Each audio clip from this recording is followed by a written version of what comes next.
Hello, welcome to my channel. I'm Erin Hart and I share tips and tricks to help you to achieve extraordinary success with your Breadline eating program. I am not affiliated with Breadline eating, but I love it and I'm happy to spread the word because it's been life-changing for me. I have lost 125 pounds in less than a year with Breadline eating and have been in maintenance for the past 9 months. And I'm just so grateful. So today's video is all about emotional eating. This is unfortunately my expertise because I have a lifetime of experience, but I have since learned ways to cope with stress and emotions in a healthy way instead of using food. I found that Breadline eating has actually really helped me with overcoming emotional eating because of the structure of it. So not snacking in between meals and having weighed and measured quantities has been so helpful for me. The urge to eat over difficult emotions still sneaks up on me occasionally, but after time it gets easier and easier as we get stronger and stronger mentally. Every time you say no to the craving for just one small bite off plan, you become stronger. And after time, you build mental fortitude. So if this is something that you struggle with right now, don't worry. You can change. You can overcome emotional eating. There is hope. When I first started Breadline eating, I was shocked at how hard it was for me to give up sugar and flour that first week. I am a registered nurse and I'd cared for lots of patients going through withdrawal and detox from drugs and alcohol or different medications. And the book Breadline Eating really goes into detail about the science of food addiction and how some people's brains can become addicted to foods with sugar and flour.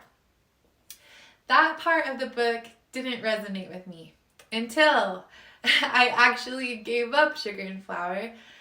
And then I was so shocked as I recognized signs and symptoms of withdrawal similar to those of my previous patients withdrawing from other substances.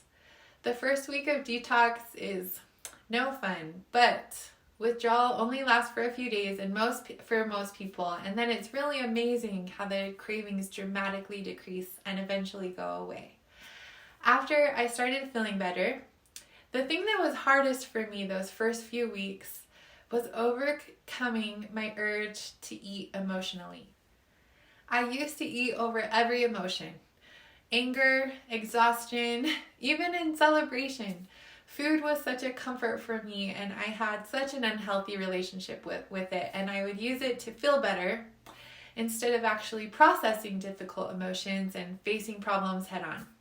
It was really uncomfortable for me when I took the food away as a coping mechanism and I was left with this empty void and these feelings that I didn't know what to do with.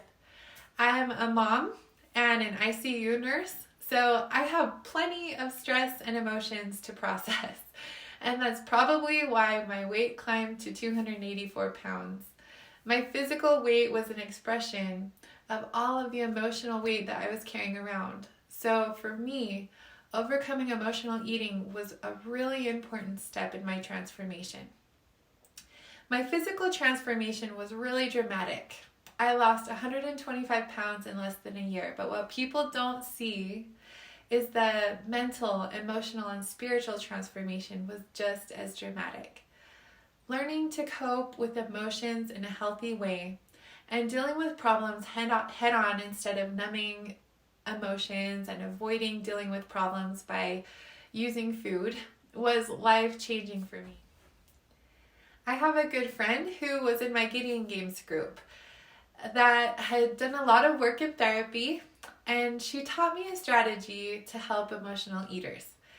She taught me that when you're struggling with a difficult emotion or you have an urge to eat for any reason besides true hunger, it's important to take a moment and have some self-awareness.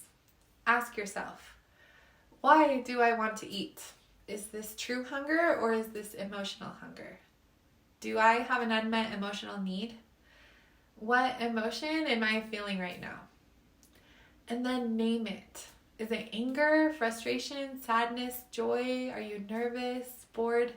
Which emotion is it? Name it. Once you can isolate which emotion it is that you're feeling, then you can do something to meet the emotional need by finding a way to address it directly. For example, if I'm feeling angry, I have found that going for a walk around the block or writing in my journal really helps me. If I'm exhausted after a long day at work or screaming kids, then I'll take a bubble bath or I'll go to bed early. If I'm sad, I found that it's important to just allow myself to cry and to actually feel the emotion. I'll call my mom or I'll journal. Journaling and talking it out is such a healthy way to process emotions. Eating at certain times of day, like at night or in the afternoon, were habits for me. And once I stopped doing that, I found that I had a lot of time in the afternoon and I felt bored. So I would get out of the house and run an errand or go on a walk or do something to interrupt that old pattern. The only problem that food solves is hunger.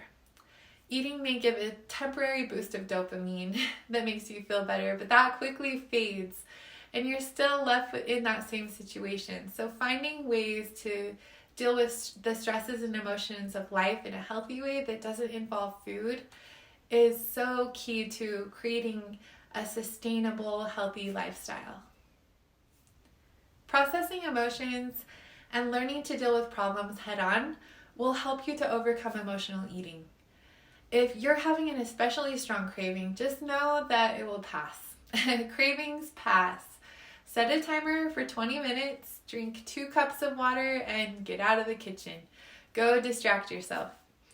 I invite you to write a list of things that you can do for self-care. Make a plan. Make sure that you're making time to care for yourself each week. Sometimes as parents and caregivers, that's really hard to do, but schedule it in your calendar. Your emotional needs are just as important as your physical needs. You need to not only nourish your body, but you also need to nourish your heart and your spirit and find things that light you up and replenish your energy, that bring you joy. Things other than food. You can't just take away food as a coping mechanism and leave an empty void. We have to replace old behaviors with new healthy ones. I love to think of our emotional wellness as a bucket, and we can't draw from an empty bucket to give to others. If our bucket is empty, we have nothing to give. I like how Susan Pierce Thompson talks about making sure that your support bar is higher than your stress bar.